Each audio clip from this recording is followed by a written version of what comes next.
ओम शांति। 16 जून 1969 बाबा के अव्यक्त महावाक्य हैं। मुरली का सार है, बड़े से बड़ा त्याग, अवगुणों का त्याग। बाबा पूछते, सभी किस स्वरूप में बैठे हो? स्नेह रूप में बैठे हो या शक्ति रूप में बैठे हो? इस समय कौन सा रूप है? स्नेह में शक्ति रहती है, दोनों इकट्ठी रह सकती है। स्नेही मूर्त और शक्ति मूर्त, दोनों का बैलेंस ऐसा हो, स्नेह में शक्ति स्वरूप हो। बाबा कहते क्या ये दोनों अवस्थाएं, दोनों स्थितियां एक साथ हो सकती हैं? इतना बैलेंस बच्चों ने बनाया है, इतनी परख शक्ति बच्चों में है। कहाँ स्नेही बनना, कहाँ शक्ति स्वरूपा बनना।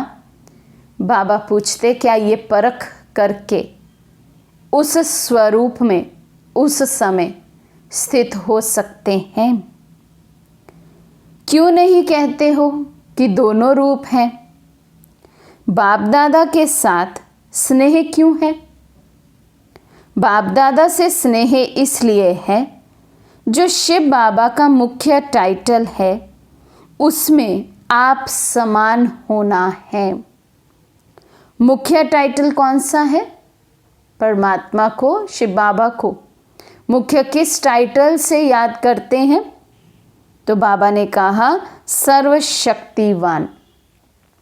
तो सिर्फ स्नेह जो होता है वे कभी टूट भी सकता है, लेकिन स्नेह और शक्ति दोनों का जहाँ मिलाप होता है वहाँ आत्मा और परमात्मा का मिलाप भी अविनाशी अमर रहता है। बाबा ने कहा जहाँ स्नेह और शक्ति का मिलाप है वहाँ आत्मा और परमात्मा का मिलाप है। जब आत्मा परमात्मा के स्नेह में डूब जाती है तो परमात्मा शक्तियों को स्वयं में भर सकती है। बाबा से हमारा डायरेक्ट कनेक्शन जो इस संगम समय पर जुड़ता है वो हमारा परमात्मा के प्रति स्नेह ही होता है, जो हमें बाबा का बना देता है। तो इसलिए बाबा कहते जहाँ स्नेह और शक्ति का मिलाप है वहीं आत्मा और परमात्मा का मिलाप होता है।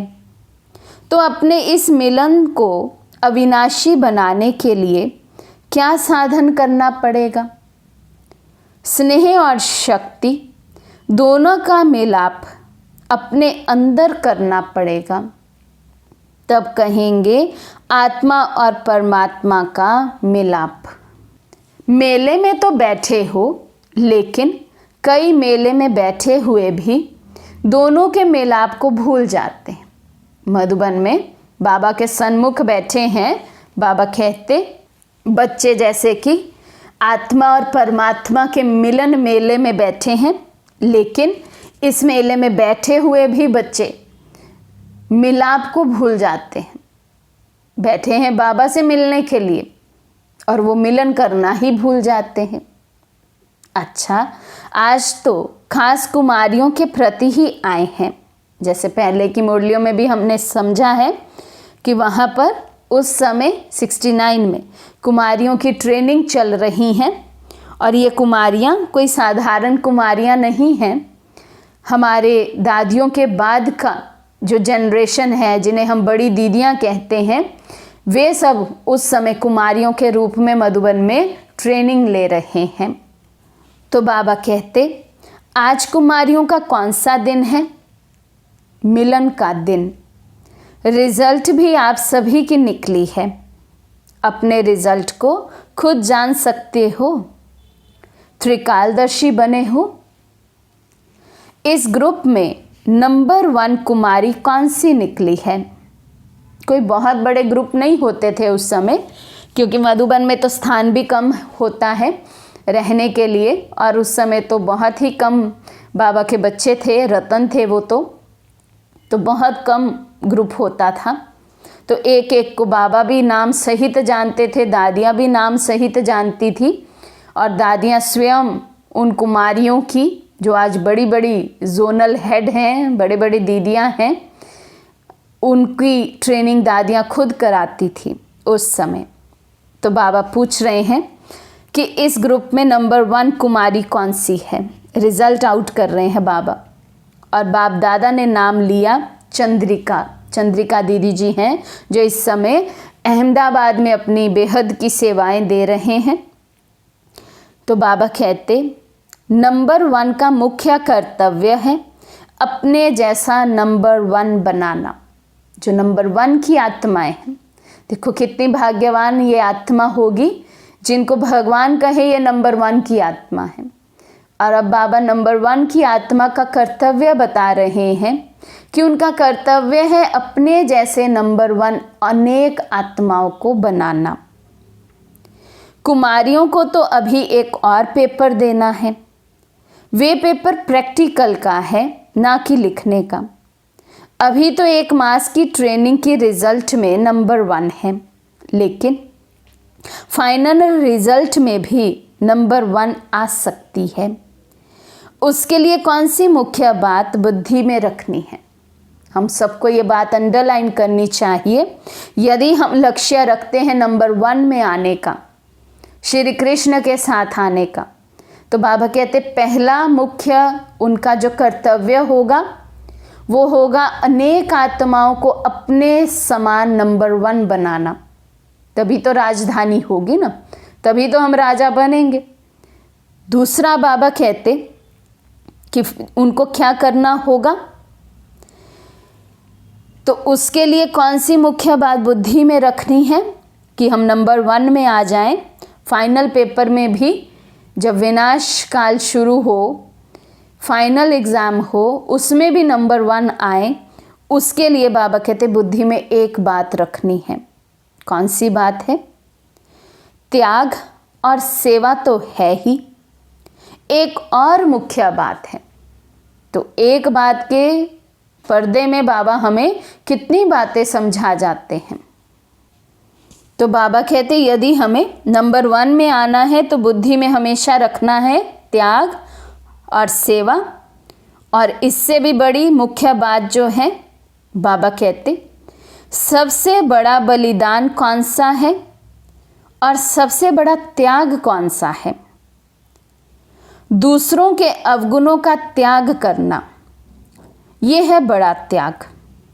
दूसरों के अवगुण जो हमारे मन बुद्धि में चित्त पर समा जाते हैं, हम उनको नोट कर लेते हैं। ये जो दूसरों के अवगुणों को नोट करने का संस्कार है, इसको बाबा कहते इसका त्याग करना। दूसरे में अवगुण नज़र ना आए, ऐसा शक्तिशाली हमें बनना है। तो दूसरों के अवगुणों का त्याग, उन अवगुणों का प्रभाव हम पर ना पड़े, उनके संग का प्रभाव हम पर ना पड़े, संग का रंग ना लगे, और हमारी अवस्था, हमारी स्थिति, हमारे संस्कार दूसरों के अवगुणों की वजह से खराब नहीं हो। बाबा कहते ये सबसे बड़ा त्याग है। दूसरों के अवगुणों का त्याग करना, ये है सबसे बड़ा त्याग। सभी से बड़ी सेवा कौन सी है? जो श्रेष्ठ सेवाधारी होंगे वे मुख्य कौन सी सेवा करेंगे? जो तीव्र पुरुषार्थी होंगे वे तीव्र पुरुषार्थ का सबूत क्या दिखावेंगे? कोई भी सामने आए तो 1 सेकंड में उनको मरजीवा बनाना। जो नंबर 1 की आत्माएं होंगी, तीव्र पुरुषार्थी आत्माएं होंगी, उनकी निशानी बाबा बता रहे हैं। 1 सेकंड उनके सामने कोई आत्मा आए, 1 सेकंड की दृष्टि से वे सामने वाली आत्मा को ऐसा परिवर्तन कर दें कि वो 1 सेकंड में ही बाबा पर निश्चय करके बाबा का बन जाए। मरजीवा बन जाए, माना शूद्रपन से मर जाए और पक्का ब्राह्मण बन जाए। बाप के यज्ञ में अपना तन मन धन स्वाहा करने वाला बन जाए। ऐसा मरजीवा 1 सेकंड में झाटकू, एक झटके से, एक झट से सब त्याग करके बाबा की संपूर्ण नियम मर्यादाओं पर चल पड़े, ऐसा ब्राह्मण आप समान ब्राह्मण बनाए। ये है तीव्र पुरुषार्थियों की निशानी। और इसके लिए बहुत अधिक समय नहीं लगे, 1 सेकंड का समय बाबा दे रहे हैं। कहते हैं ना, एक धक से मर जीवा बनना, जिसको झाटकू कहते हैं, अधूरा नहीं छोड़ना। श्रेष्ठ सेवा ये है जो उनको झट झाटकू बना देना। सबसे बड़ा त्याग है दूसरों के अवगुणों का त्याग करना। सबसे बड़ी सेवा है 1 सेकंड में दूसरी आत्मा को झाटकू बना देना, एक झट से वे बाबा पर न्यौछावर जाए। तो बाबा कहते, अभी तो आप तीर मारते हो, बाहर फिर जिंदा हो जाते हैं। अंदर में समझाएंगे, कोर्स कराएंगे, सुनाएंगे ज्ञान, तो ऐसा लगेगा कि हाँ बस ये तो बन गया बाबा का। और जैसे ही वो बाहर जाएंगे फिर बाहर की दुनिया की तरह हो जाएंगे, जैसे के वैसे ही हो जाएंगे। तो बाबा कहते हैं अभी तो यही खेल चलता रहता है। झाटकू तो कोई बना नहीं, बाबा पर तो कोई न्यौछावर होते नहीं। इतनों को कोर्स करा दिया, इतनों को बाबा का संदेश दे दिया, लेकिन एक धक से बाबा पर न्यौछावर जाए, ऐसा निश्चय बुद्धि तो कोई निकला नहीं अभी तक। अभी तो आप तीर मारते हो, बाहर फिर जिंदा हो जाते हैं, लेकिन ऐसा समय आना है जो 1 सेकंड में नज़र से निहाल कर देंगे। तब सर्विस की सफलता और प्रभाव निकलेगा। अभी मर्जीवा भल बनाते हो, झाटकू नहीं बनाते हो। धीरे धीरे धीरे धीरे बाबा का बच्चा बनता है, एक धक से नहीं बनता है। अभी की सर्विस की बाबा रिजल्ट बता रहे हैं। 2 बातों की कमी है, वे बातें आ जाएं तो अपना रंग दूसरों को भी चढ़ा सकते हो। हम बच्चों की सर्विस में बाबा कहते हैं अभी 2 बातों की ऐसी कमी है, यदि इस कमी को पूरा कर लिया जाए तो हम झट से बाप समान आत्माओं को तैयार कर सकेंगे। आप झाटकू बने हो?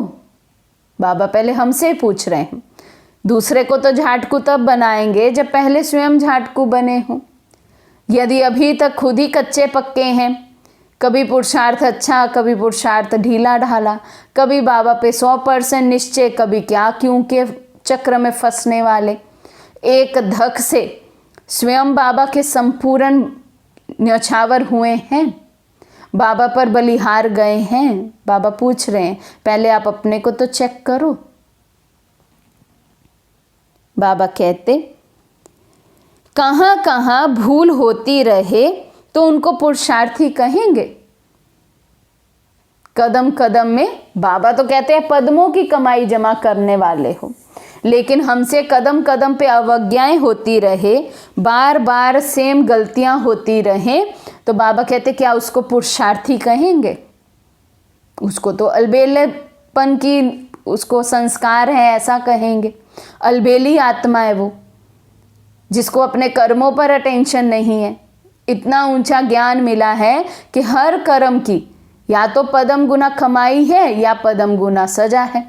फिर भी अवज्ञाएं हों, फिर भी कर्म कूटने पड़े, कर्म चुकतू, हिसाब किताब चुकतू करना पड़े, ऐसे कर्म अभी भी बनाते जाएंगे, तो बाबा कहते क्या उसको फिर पुरुषार्थी कहेंगे, नॉलेजफुल कहेंगे? प्रतिज्ञा ये करनी है आज से हम झाटकू बन गए हैं, फिर जिंदा नहीं होंगे पुरानी दुनिया में। बाबा आज प्रतिज्ञा करा रहे हैं, तो हिम्मत है प्रतिज्ञा करने की। भगवान से प्रतिज्ञा करके यदि फिर प्रतिज्ञा तोड़ी तो बाबा कहते फिर ऐसों की गति क्या होगी। तो बाबा प्रतिज्ञा करा रहे हैं, बाबा आज से हम झाटकू बनेंगे। कल तक जो हुआ सो बीती को बिंदी लगाकर, लेकिन आज ऐसे आप पर न्यौछावर जाएंगे कि फिर पुरानी दुनिया में कभी मुख नहीं करेंगे, जिंदा नहीं होंगे मन बुद्धि से पुरानी दुनिया में। हिम्मतवान को फिर मदद भी मिलती है। बाबा कहते हैं हिम्मत करो, ये प्रतिज्ञा करो बाप से, जो हिम्मत रखेगा फिर उसको भगवान की मदद भी मिलेगी।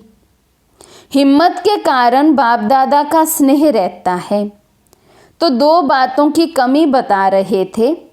एक मुख्य कमी है एकांतवासी कम हो, और दूसरी कमी है एकता में कम रहते हो। एकांत में कम है, एकता में कम है। बाबा कहते ये दो मुख्य निशानियां हैं, दो मुख्य कमियां हैं जिसके कारण हमारी सर्विस में सफलता प्राप्त नहीं होती है।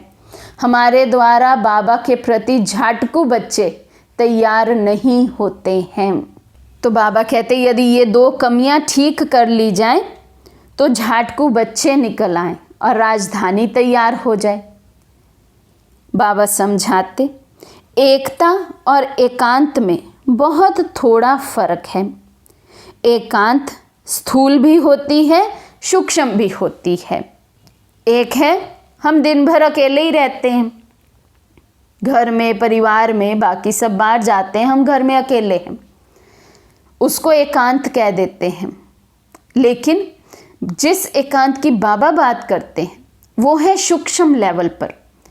फिर उसके लिए चाहे हम पूरे घर परिवार में रह रहे हों, इकट्ठे रह रहे हों, लेकिन अंदर से मैं एकांत में हूँ। एकांत मीन्स एक के अंत में खोए हुए, एक शिव बाबा की याद में खोए हुए। तो बाबा कहते इस एकांत की कमी है। इसमें दोनों की आवश्यकता है। सर्विसेबल बनने के लिए बाह्य एकांत और सूक्ष्म एकांत, स्थूल एकांत और सूक्ष्म एकांत, बाबा कहते दोनों में अभी कमी है और दोनों की आवश्यकता है।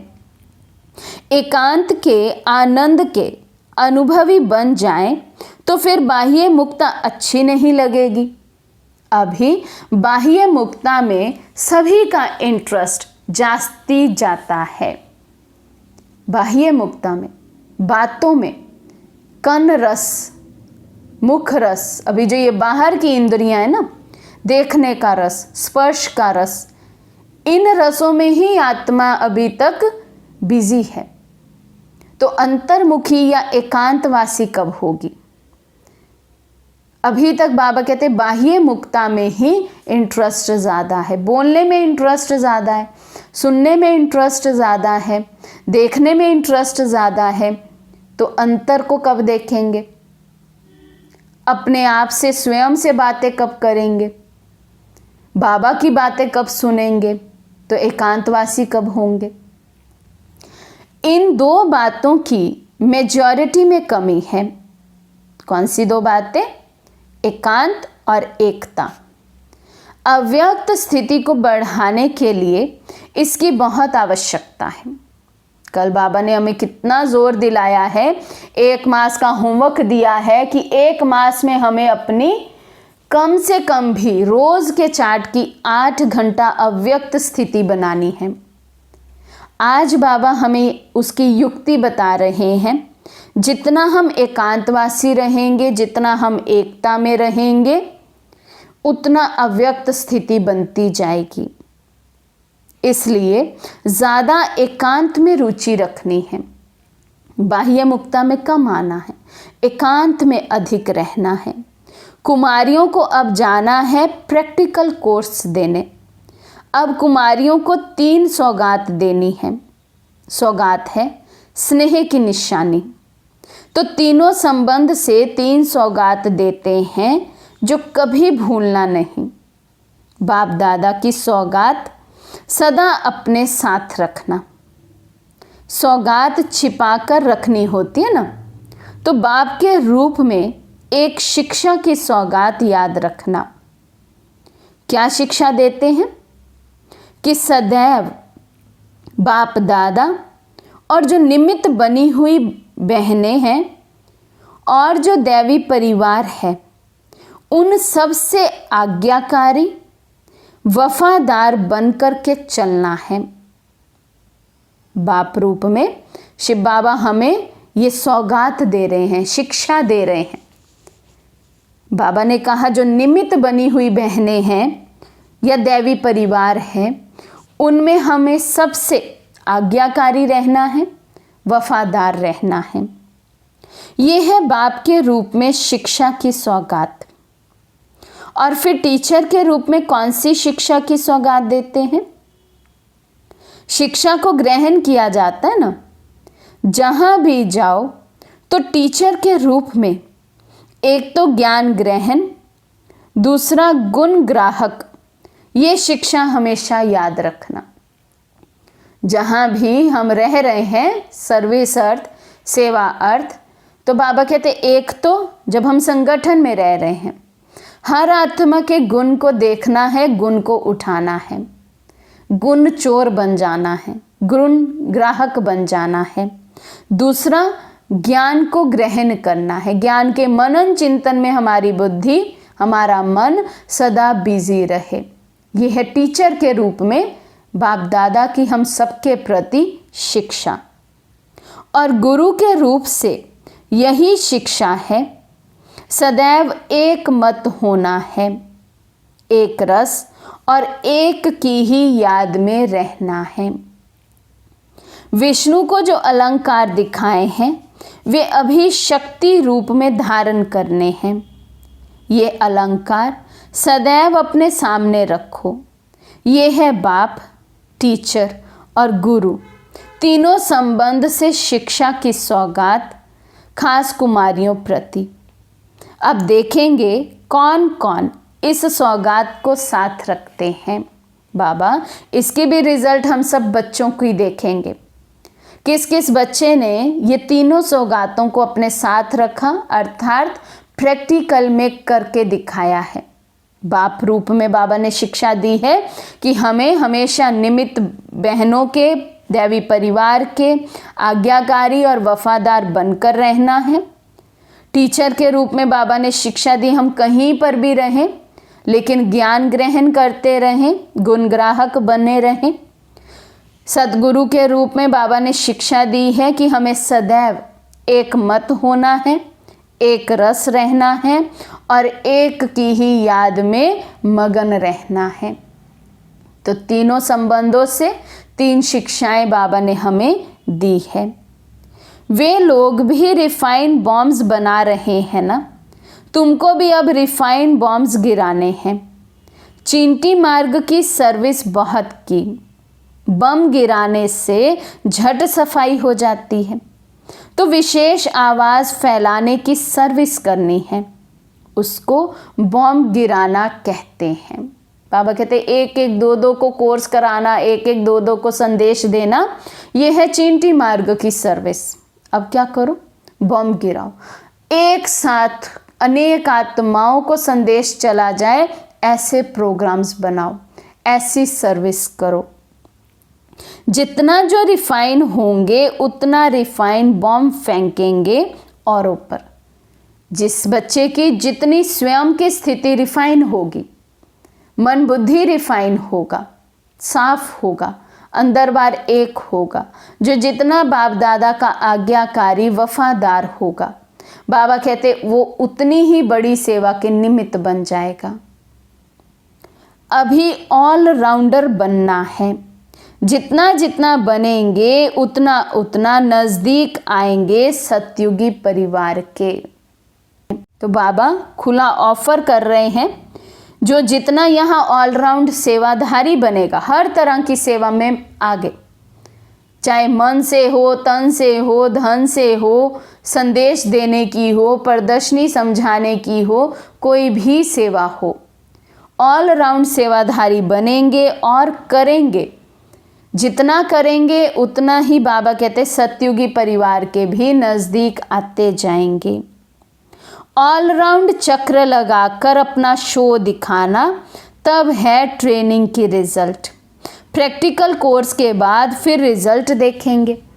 अभी फिर 1 मास के बाद मधुबन में आओ तो अकेले नहीं आना। अभी ट्रेनिंग पूरी नहीं है, प्रैक्टिकल अभी है। अकेला कोई को लौटना नहीं है, कोई ना कोई का पंडा बनकर आना है, यात्री ले आना है। बाबा कहते अकेले कोई भी मधुबन में नहीं आए, नए नए बच्चे बाबा के बनाओ, झाटकू बच्चे निकालो और उन बच्चों के पंडे बनकर बाबा के पास आना है। बाप दादा की इन कुमारियों में बहुत उम्मीद है। उम्मीदवार रत्नों को बाप दादा नैनों में समाते हैं। यदि हम उम्मीदवार बन जाएं, ऐसे सर्विसेबल हैंड बाबा के बन जाएं, ऑलराउंडर हैंड बन जाएं, तो हम भी बाबा के नैनों में समा सकते हैं। तो विशेष आज बाबा ने 3 सौगात दी है शिक्षा के रूप में, और बाबा ने हमें एक होमवर्क भी दिया है, टारगेट दिया है। बाबा के झाटकू बच्चों को निकालना है। अब ऐसे बच्चे जो 1 सेकंड में बस बाबा पर फिदा हो जाएं, पुरानी दुनिया में कभी मुख भी ना करें, फिर मर जीवा जन्म हो जाए। उसके लिए बाबा ने कहा पहले खुद को चेक करें, क्या खुद मर जीवा बने हैं। ऐसा तो नहीं कि खुद भी दिन भर में कई चक्र पुरानी दुनिया में लगाते हों मन बुद्धि से। तो बाबा कहते यदि खुद ही अभी तक मिक्स चलते होंगे, फिर झाटकू बच्चों को कैसे निकालेंगे, कैसे दूसरों पर प्रभाव पड़ेगा। तो इसलिए विशेष बाबा ने कहा इसके लिए एकांतवासी और एकता का गुण अपने में धारण करना है। एकांतवासी के लिए बाबा ने कहा यदि हम अपनी अव्यक्त स्थिति को भी बढ़ाना चाहते हैं तो उसके लिए भी एकांत में रहना बहुत ज़रूरी है। स्थूल और सूक्ष्म दोनों रीति का एकांत बाबा ने कहा उसमें हमारी रुचि होनी चाहिए, इंटरेस्ट होना चाहिए। जितना ही बाबा कहते अभी तक बाह्य मुक्ता का हमें इंटरेस्ट है, ये कर्म इंद्रियां हमारी बाहर का रस लेती हैं, उतना ही इनको अब अंदर का रस वो प्राप्त हो, उसका रस बैठ जाए तो ये हमारी इंद्रियां अंदर की ओर एकांत में अंतर्मुखी हम हो जाएं।